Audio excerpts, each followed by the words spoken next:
वारकरी पंथात गुरुचं स्थान काय, गुरु परंपरा कोणती आहे हे जाणून घेतोय गुरुपौर्णिमेनिमित्तच्या विशेष भागात संत साहित्याचे गाढे अभ्यासक देवदत्त परुळेकर सर यांच्याकडून. सर, आपलं मनपूर्वक स्वागत पुन्हा एकदा. मागच्या गुरुवारी आपण पाहिलं होतं संतांच्या गुरुपरंपरेविषयी.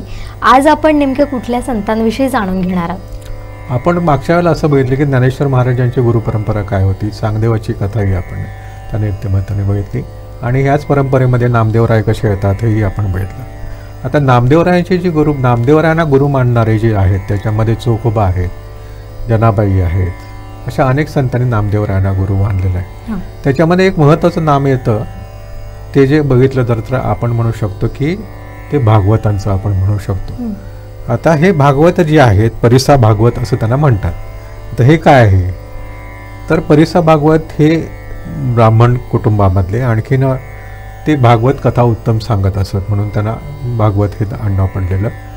परंतु ते रुक्मिणी मातेचे निस्सीम भक्त होते आणि नामदेवराय त्यांची कथा ऐकत असतात.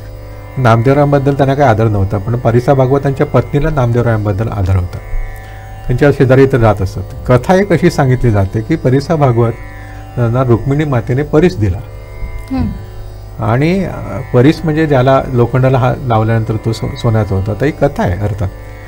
आणि तशा तो परीस जो आहे तो त्यांच्याकडे आहे म्हटल्यानंतर ज्यावेळेला त्या नामदेवरायांच्या घरामध्ये अष्टाविध दारिद्र्य होतं, त्याला कोणतरी आले असणार पाहुणे वगैरे, तर त्यांची सोय करावी म्हणून मला थोडा वेळ परीस दे म्हणून तिने तो परीस तिच्याकडनं मागून घेतला नामदेवराच्या पत्नीने. तर आणि घरामध्ये त्यांची सगळ्यांची सोय केली. तर नामदेवराय आल्यानंतर म्हणाले, यांची एकदम सोय कशी झाली एवढ्या लोकांची? तिने सांगितलं की हा परीस मी तिच्याकडनं घेतला आहे. त्याने तो घेतला आणि चंद्रभागेमध्ये टाकून दिला नामदेवराय. आता हे ज्याला परिसा भागवतांना कळतं तर अर्थातच चिडतात की बरे परीस म्हणजे काय साधी गोष्ट नाही, तुम्ही टाकून दिल्या. तर नामदेवराय म्हणतात की काय पाहिजे तुम्हाला? तर आणि तुमचा परीस म्हणाले ते नामदेवराय त्या चंद्रभागेमध्ये एक डुबकी मारतात आणि असे खडे काढतात. तो म्हणाले तुमचा कुठला परीस असणार, ह्याच्यामध्ये परीस कसा असणार बघा तरी. तर जो दगड लावतात तो परीस. तर त्यांना त्याचा अधिकार लक्षात येतो की ते म्हणतात अरे सगळीकडे परीसच आहे. म्हणजे काय खरं सांगितलं आहे की तो परमात्मा जो आहे तो सर्वत्र आहे, त्याची शक्ती सर्वत्र आहे. हे परिसा भागवताच्या ह्या कथेमध्ये सांगितलं. तोच खरा परीस आहे ना, त्याचा स्पर्श झाल्यानंतर तुमच्या जीवनाचं सोनं होतं, तुमचं जीवन उजळून निघतं, तुमच्या जीवनाचा उद्धार होतो.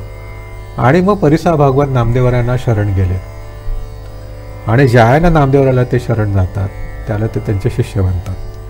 परंतु आपल्याला इथं एक वारकरी संप्रदायाचं आणखीन एक महत्त्वाचं वैशिष्ट्य आपल्याला लक्षात येतं की नामदेवराय कुठल्या म्हणजे जाती व्यवस्थेमध्ये नामदेवराय हे शिंपी आहेत आणि परिसा भागवत हे ब्राह्मण आहेत त्या व्यवस्थेत. त्यावेळेच्या एका ब्राह्मणाने त्याच्यापेक्षा खालच्या जातीच्या कुठल्या माणसाचा गुरुपदेश घ्यायचा नाही, अशी जी परंपरा आहे ती परंपरा वारकरी संप्रदाय मोडताना दिसतो.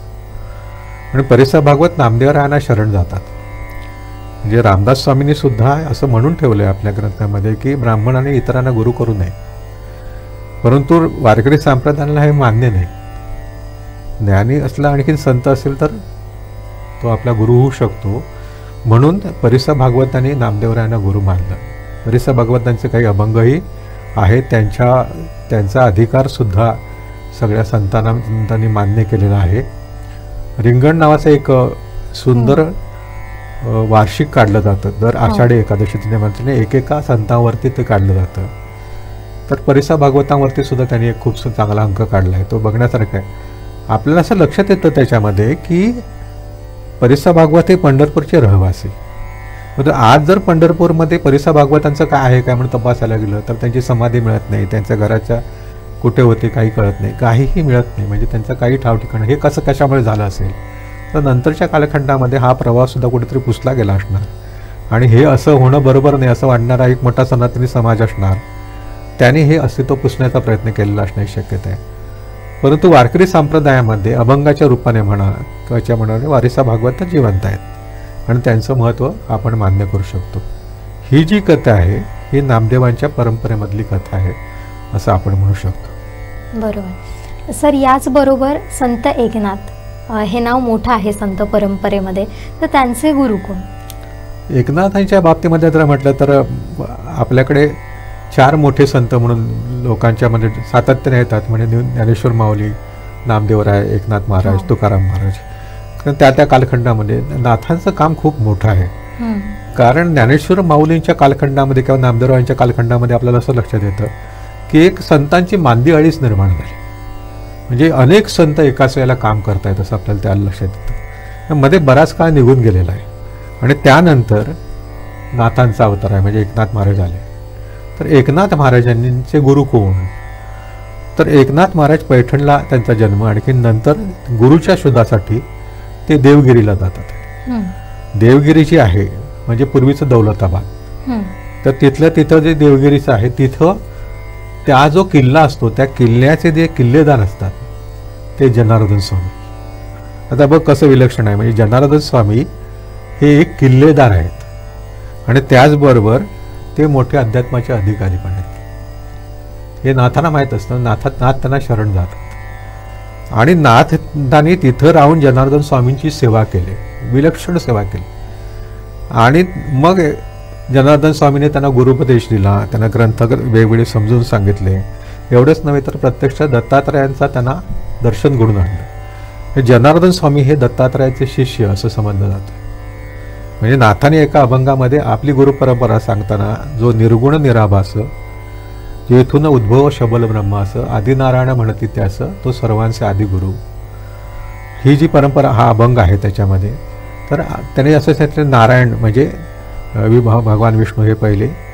भगवान विष्णूने ब्रह्मदेवाला उपदेश केला, ब्रह्मदेवाने अत्रीला उपदेश केला, अत्रीने दत्तात्रयांना केला आणि दत्तात्रयांचे मग त्यांनी शिष्य सांगितले यदू, सहस्त्रार्जुन आणि आणखीन मग कलियुगामध्ये जनार्दन, आणि जनार्दन स्वामीचे आपण शिष्य असं त्यांनी ती परंपरा त्यांनी सांगितली. जनार्दन स्वामींकडनं त्यांना ज्ञान प्राप्त झालं आणि जनार्दन स्वामींबद्दल त्यांना अत्यंत आदर आहे नाथांना.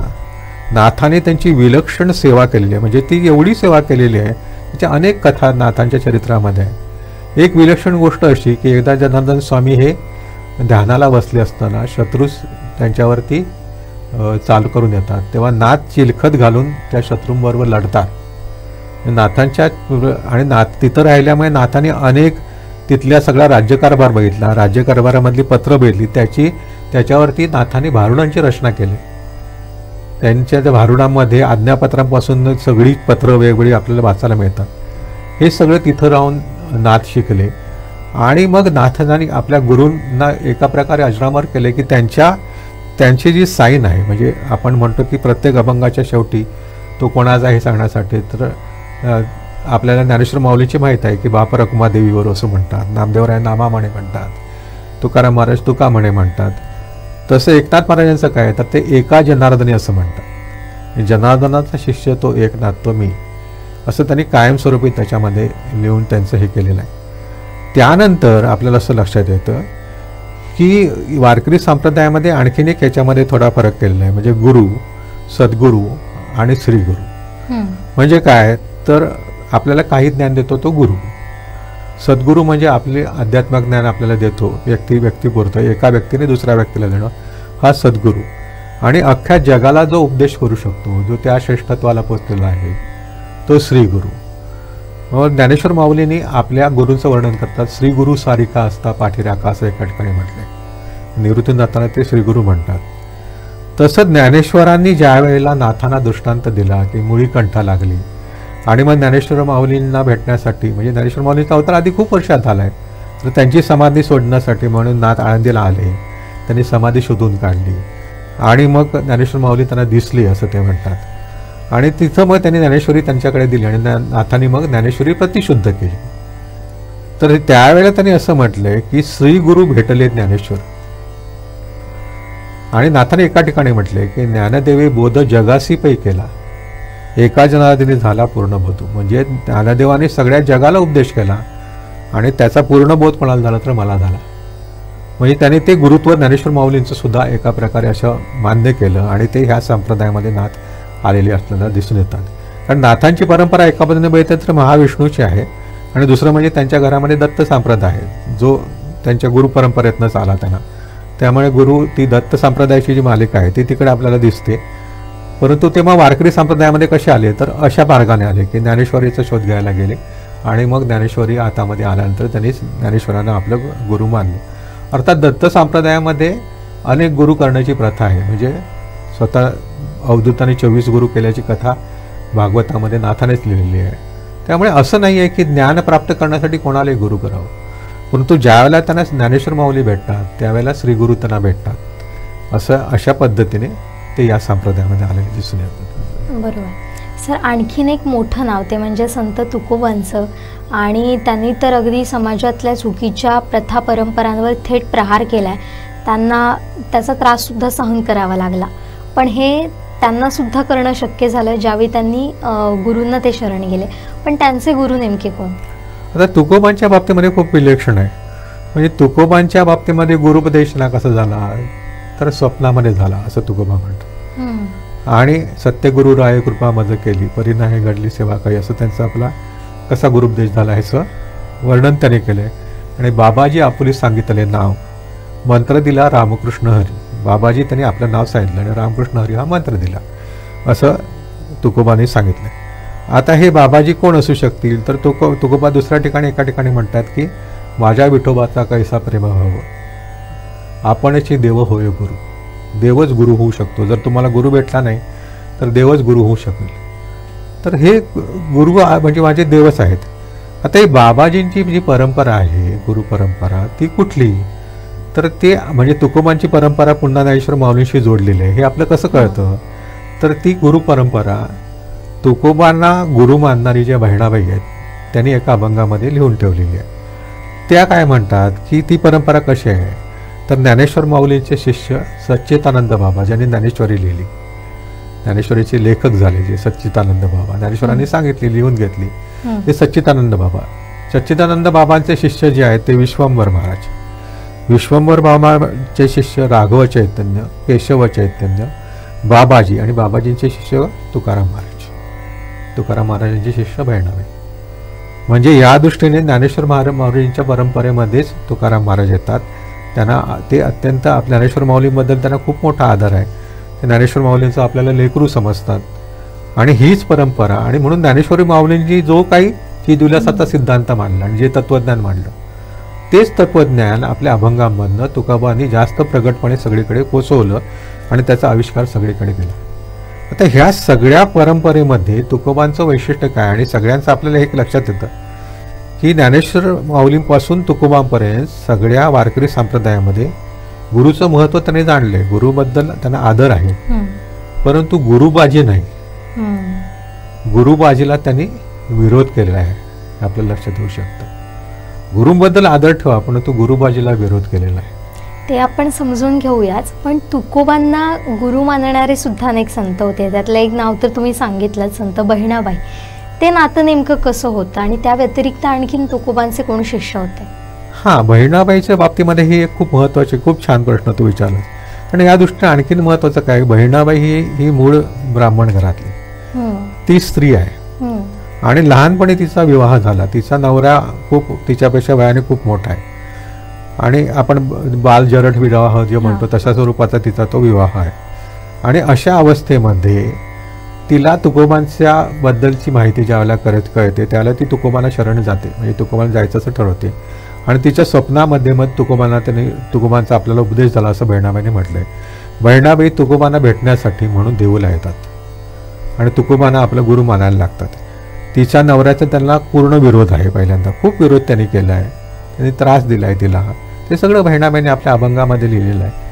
आणि त्याचा मुख्य विरोधाचं कारण काय आहे, कारण एक ब्राह्मण स्त्री एका शूद्राला गुरु मानते हे त्यावेळेच्या समाजाला मान्य नव्हतं. त्यामुळे अनेक लोक त्याला उस्कवायचे की असं कसं तू तिचे गुरु असे कसं असू शकतात, असं तिला खूप त्रास झाला आहे त्यामुळे. परंतु तरीही ती काही आपला हट्ट सोडत नाही किंवा ती त्या बाबतीमध्ये विनम्रपणे तुकोबांनाच गुरु मानते. आणि तिचा नवरा पण नंतर बदलतो आणि मग तुकोबांचं तिने गुरुत्व मान्य केलं आहे. आणि बहिणाबाईंनी विलक्षण अशी अभंगाची रचना केली आहे. म्हणजे तुकोबांची कळा असलेले अभंग त्यांनी लिहिले.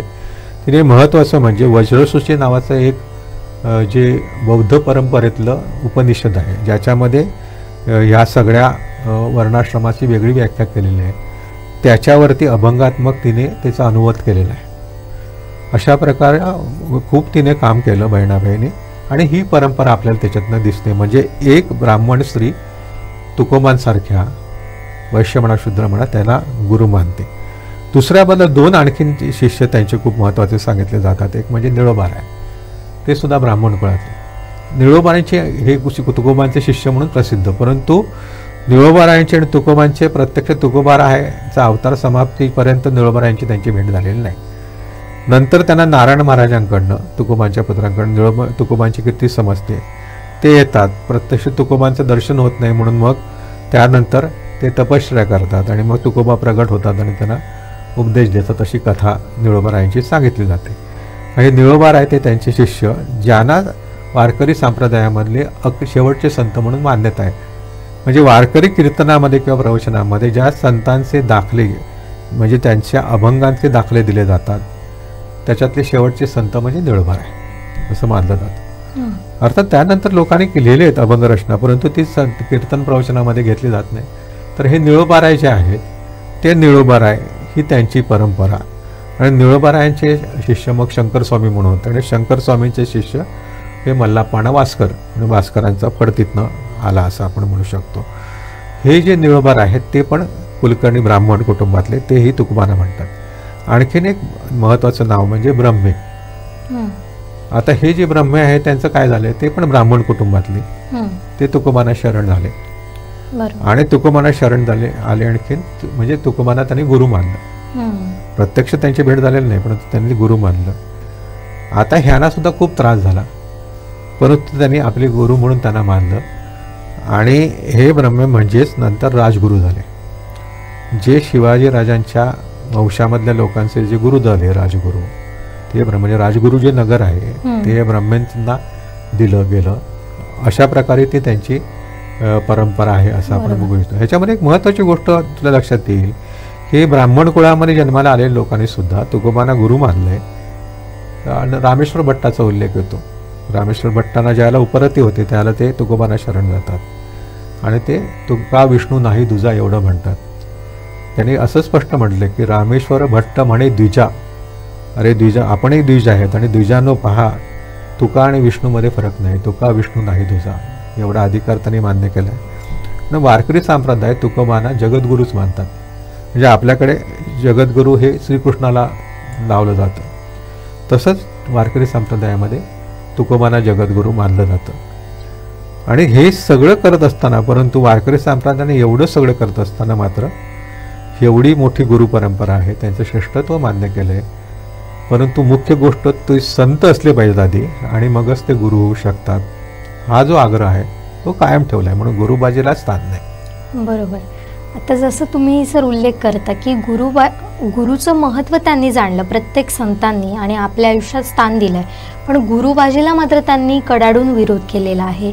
ते नेमकं सविस्तरपणाने कसं आपल्याला सांगता येईल? नाही, महत्त्वाचं म्हणजे की काय होतं की लोक गुरुच्या शोधासाठी बाहेर पडतात. म्हणजे ज्ञानेश्वर माऊलीने एका ठिकाणी एका पहिला अभंग लिहिला आहे. अगदी सुरुवातीपासून ज्ञानेश्वर माऊलींपासून सगळ्यांनी गुरुबाजीमधनं बुवाबाजी जी वाढते त्याला विरोध केला आहे. ज्ञानेश्वर माऊलींचा एक अभंग आहे.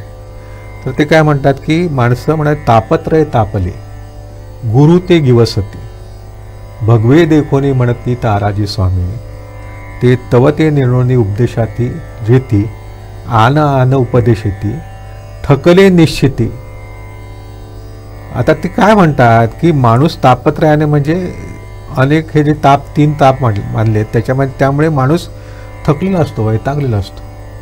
आजही तीच कारण आहेत बुवाबाजीची. लोक वेगवेगळ्या प्रकारच्या त्रासाने, आता ते तापत्रयाचं वर्णन आपण करू शकतो, आध्यात्मिक, आदिभौतिक आणि आदिदैविक असे ते 3 ताप आहेत. म्हणजे सगळे आपल्याला जे त्रास होतात ते ह्याच्यामध्ये येतात, ह्या तापामध्ये येतात. आता हे जे त्रास होतात ते म्हणजे आध्यात्मिक म्हणजे काय, तर माझ्या शरीराला होणारे ताप. हे ताप येतो किंवा आजारीपणा होतो किंवा काय होतं ते सगळे शरीराला होणार आध्यात्मिक. आदिभौतिक म्हणजे काय, इतर वस्तूंपासून होणारे त्रास. आणि आदिदैविक म्हणजे काय की ज्याचं कारण आपल्या हातामध्ये नसतं, म्हणजे दैवामुळे होतात म्हणा किंवा समजा राज्यकर्त्यांनीच बदलले निर्णय तर होतात म्हणा, ह्याच्यामुळे होणारे त्रास. अर्थात ह्या तिघांपासूनच आपल्याला त्रास होणार ना. हे सगळे वेगवेगळे आपल्याला जे त्रास होतात आपल्या आयुष्यामध्ये त्याच्यामध्ये माणूस खंगलेला असतो आणि त्यामुळे मग माणसाला कुठेतरी आधार शोधतो, म्हणजे तो गुरु शोधायला जातो. बरोबर. हे त्यावेळेला कारण सांगितलेलं आहे ज्ञानेश्वर माऊलीने. आजही तेच कारण आहे सगळीकडे. माणसं का गुरु शोधायला जातात? कारण माणसं आपल्या ह्या चिंताने त्रस्त असतात आणि त्याला जेव्हा शोधायला जातात आणि भगवो बघितल्यानंतर ज्ञानेश्वर माऊली असं भगवे देव कोणी म्हणती ताराजे स्वामी, म्हणजे भगवा घातलेला बघता त्यांना वाटतं आपला गुरु आहे, त्याला शरण जातात, परंतु त्याला काहीच ज्ञान नसतं आणि त्यामुळे तो चुकीचा उपदेश देतो.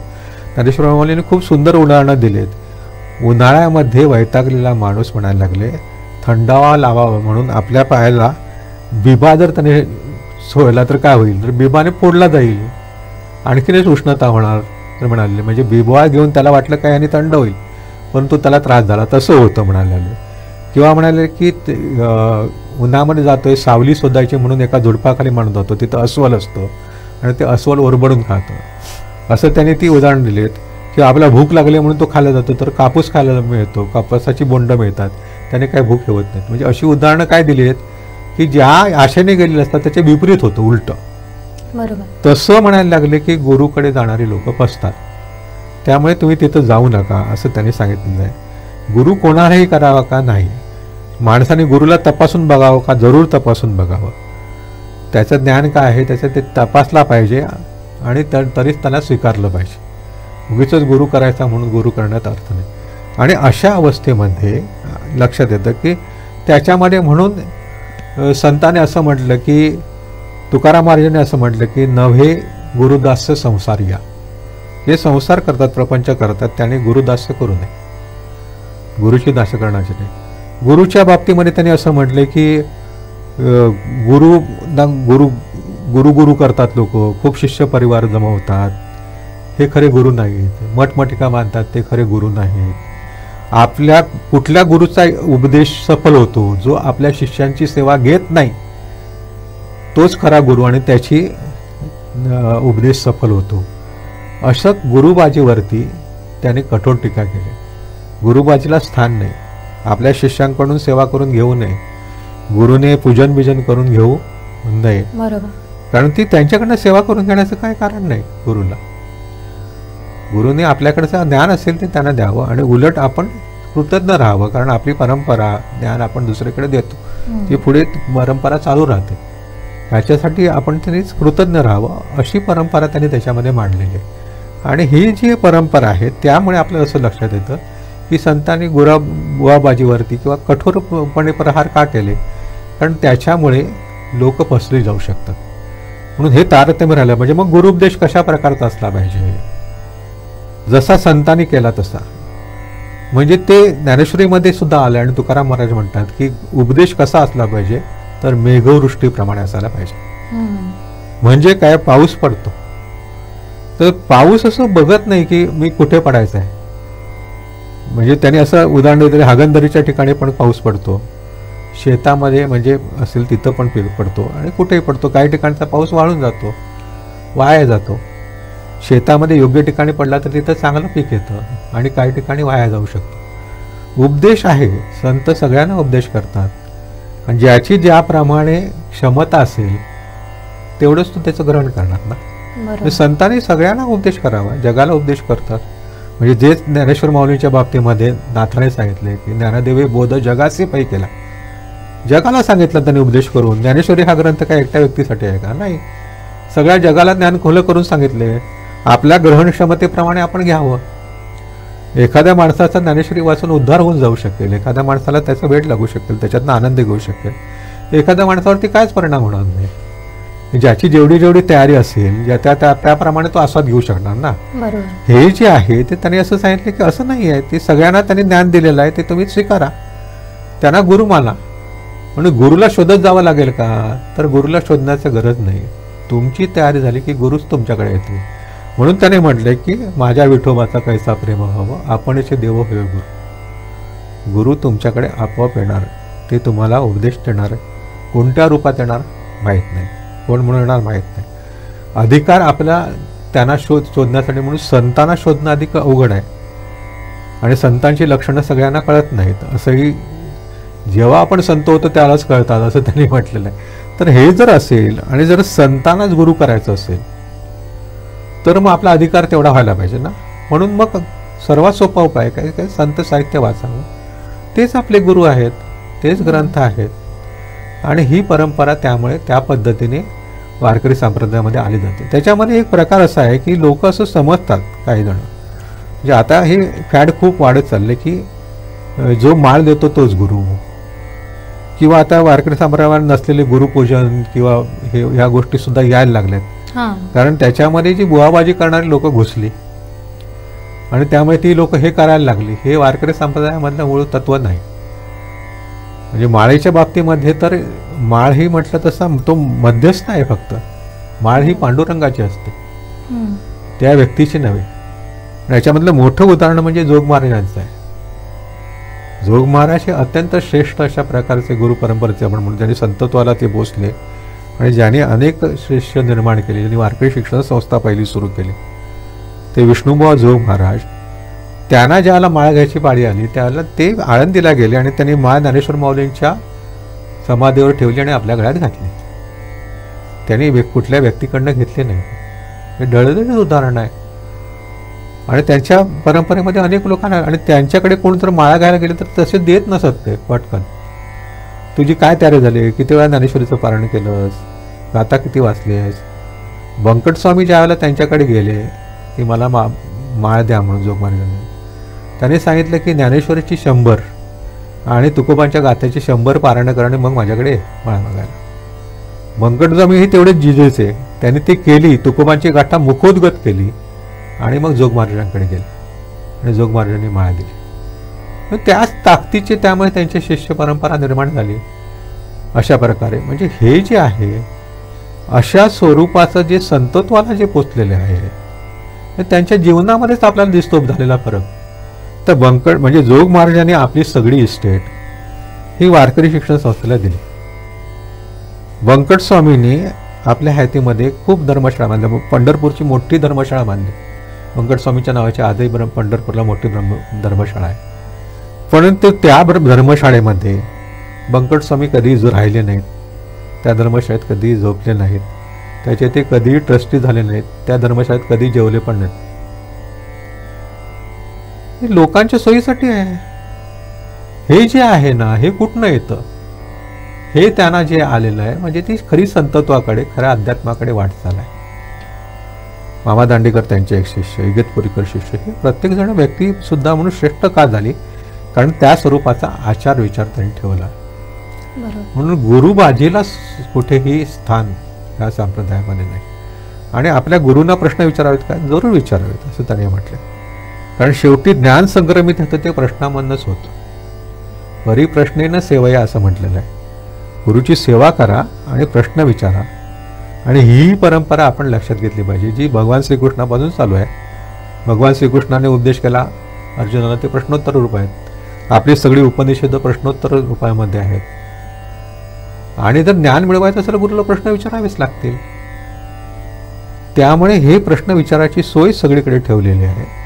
आणि समजा गुरु विपरीत वागत असेल तर त्याचं मानावं का, हा एक महत्त्वाचा प्रश्न आहे. गुरु एखाद्याने केला आणि गुरु समजा चुकीचा वागायला लागला तर त्याला गुरु मानावं का, किंवा चुकीचं सांगत असेल तर मानावं का, तर मानण्याची गरज नाही. न मानावे असे गुरुचे वचन, जेणे नारायण अंतरेल. भगवान तुमच्यापासून दूर जातील असं गुरुचं वचन मानू नये असं म्हटलेलं आहे. त्याचं एक ढळढळीत उदाहरण म्हणजे ज्या वेळेला पंढरपूरचं देऊळ मुक्त व्हावं, सगळ्यांसाठी मुक्त व्हावं म्हणून साने गुरुजींनी उपोषण केलं, सगळ्यांना त्याच्यामध्ये प्रवेश असावा. त्यावेळेला तिथले काही ब्रह्मवृंद जे अगदी वारकरी संप्रदायामध्ये सुद्धा होते, त्या ब्रह्मवृंदांनी साने गुरुजींना विरोध केला. का केला, कारण ते कुठल्या आपल्या जे काही ज्या गुरूंकडनं त्यांनी वेदशास्त्र शिकलेले होते, वेदांचा उपनिषदांचा शास्त्राचा संस्कृत वाङ्मयाचा ज्यांच्याकडनं ते त्यांनी शिक्षण घेतलेलं होतं ते त्यांना गुरु मानत होते आपल्या यांना. अर्थात त्यांनी ह्या गोष्टीला विरोध केल्यानंतर ह्यांनी विरोध केला आणि म्हणाले त्यांच्या विरोधी आम्हाला जाता येणार नाही, कारण ते गुरूंचं वचन आपण भंग केल्यासारखं होईल, म्हणून ते तिथं गेले नाहीत. आणि ते कुठल्या थराला गेले सगळेजण की त्यांनी पांडुरंगाशी ज्याला आता प्रवेश होणारच असं लक्षात आल्यानंतर त्यांनी म्हटलं की पांडुरंगाचं तेज म्हणे एका कळशीमध्ये आम्ही काढून ठेवले. गमतीदार गोष्ट आहे, ते कळशीमध्ये काढून ठेवलं आणि ते वेगळ्या ठिकाणी नेऊन ठेवलं आणि त्याच्या दर्शनाला ते जायला लागले, पांडुरंगाचं दर्शन सोडून. अरे मग आयुष्यभर विष्णुमय जग वैष्णवाचा धर्म काय सांगितलं तुम्ही, कसली कीर्तन प्रवचन केली? म्हणजे जर गुरु जर विपरीत सांगत असेल तर त्याचं वचन मानण्याचं कारण नाही. बरोबर. मग पुढे केव्हा तरी यांना चुका लक्षात आल्या आपल्या आणि ते देवळात यायला लागले. कारण मग समाज काय तुमच्या पाठीमागे जात नाही. परंतु हे जे आहे चुकीचं जर गुरु मागत असेल तर गुरु तुम्ही चुकतोय हे सांगता आलं पाहिजे. जसं आपण म्हणतो की नेता चुकत असेल तर अनुयायांना सुद्धा सांगता आलं पाहिजे की तुम्ही चुकताय. तसं गुरु जर चुकत असेल तर तुम्ही चुकताय, तुम्ही आमचे गुरु असाल, तुम्हाला आम्ही वंदन करतो, परंतु तुम्ही हे चुकीचं वागताय आणि ह्या गोष्टी आपण मानणार नाहीत हे सांगण्याचं धारिष्ट असायला पाहिजे. ते धारिष्ट वारकरी संप्रदायामध्ये आहे. बरोबर. आणि हे सगळं सांगून ठेवले संतांनी. गुरूंनी जर चुकीचं वागत असेल तर त्याचं वचन मांडण्याची गरज नाही. एवढी स्पष्ट अशी परंपरा ही वारकरी संप्रदायाची आहे असं आपल्या लक्षात आहे. बरोबर. यामध्ये एवढंच आपल्याला समजतंय की संतांनी गुरुला महत्त्व दिलं आहे, मात्र गुरुबाजीला हा विरोधच केलेला आहे आणि तीच शिकवण आपण आत्मसात करणं गरजेचं आहे. कारण आजकालच्या या वातावरणामध्ये अशी भंपकबाजी आपल्याला वेळोवेळी दिसून येते, पण योग्य काय अयोग्य काय हे स्वतः समजून घेणं आणि विरोधाला विरोध करणं हीच शिकवण आपल्याला संतांनी दिली आहे. सर धन्यवाद. नेहमीप्रमाणे खूप सुंदर पद्धतीनं विवेचन केलं, या सगळ्याबद्दल सांगितलं. गुरु परंपरा काय आहे, वारकरी संप्रदायात गुरुचं स्थान काय आहे, नेहमीप्रमाणे छान आणि सुंदर सोप्या शब्दात सांगितलं, त्याबद्दल आपले मनपूर्वक आभार. तर आता आपण इथंच थांबतोय. पाहत रहा कोकणचं नंबर 1 महा चॅनल कोकण साध लाईव्ह. धन्यवाद.